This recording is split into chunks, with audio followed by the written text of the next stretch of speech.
everyone, welcome back. It's Charlotte from at Charlotte's House. Today is my last day from my 12 Days of Ornament series, but don't worry, I have a really fun epoxy project to share with you. Stay tuned.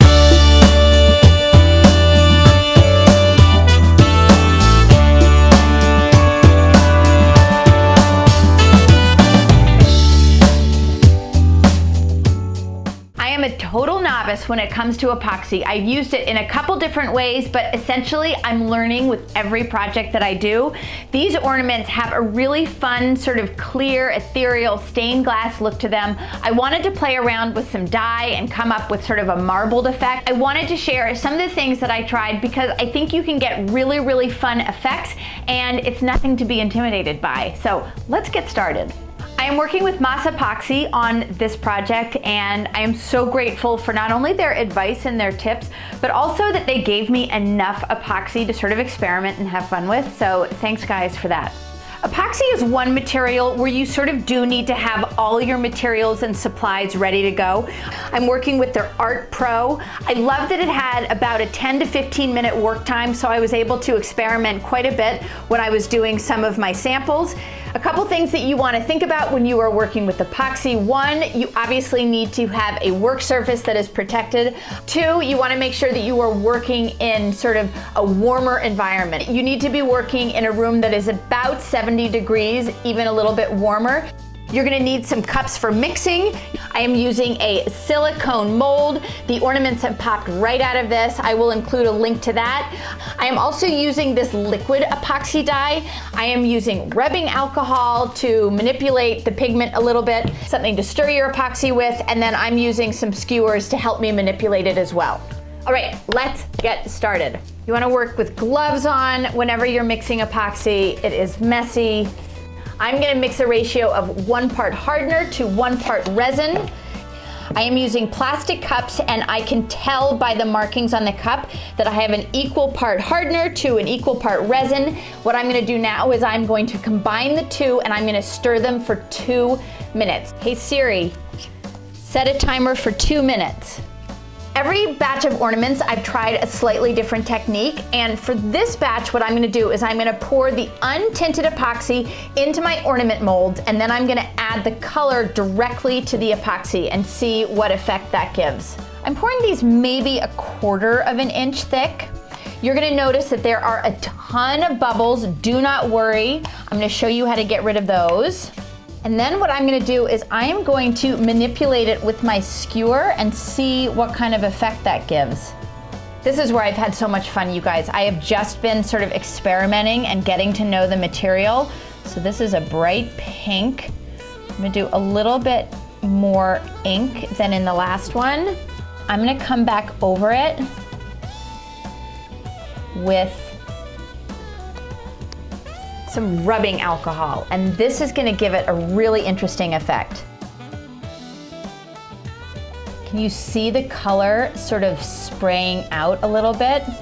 So for this last one, I'm just gonna do a little bit more marbling. It's a little hard to see because of the color of the silicone, but look how pretty that is when I stir the epoxy with this skewer. Doesn't that make a really sweet effect? You can see that this epoxy has begun to thicken a little bit. I'm gonna quickly fill in the rest of these molds.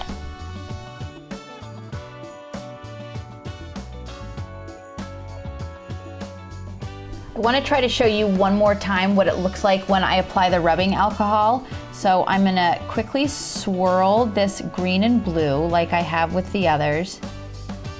But then notice what happens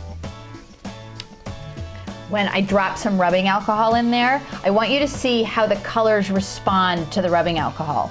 You see how they're sort of bleeding out a little bit? It's an interesting effect. You probably are noticing that there are bubbles everywhere, and obviously that is not a very pretty look for an ornament. If I were working outside, I could bring in a heat gun. What a heat gun does is it brings the bubbles to the surface, and that is how you get a crystal clear finish when you're dealing with epoxy.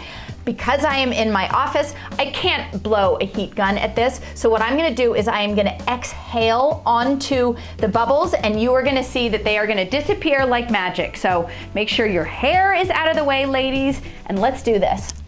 I'm gonna let these set up overnight, and then tomorrow I can remove them from the mold and we'll see how they look. Okay, it has been 24 hours. That should be plenty of time for me to remove these from the mold. When I feel them, they are not sticky, they are not tacky. They feel like they are in great shape, so I can't wait to see what they look like. Oh, look at that. Oh my gosh, you guys. Can you see how amazing that looks?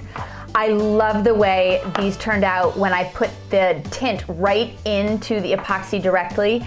That is amazing. Okay, let's remove the rest of them. I am dying to see how they look. These are so much different than the first batch that I did. And this is simply because I put the tint right into the epoxy. Let me get ones that I've already made. These are some of the ornaments that I made in my first batch. And you can see that the color is quite a bit softer. It's not nearly as saturated as that round that I just tried.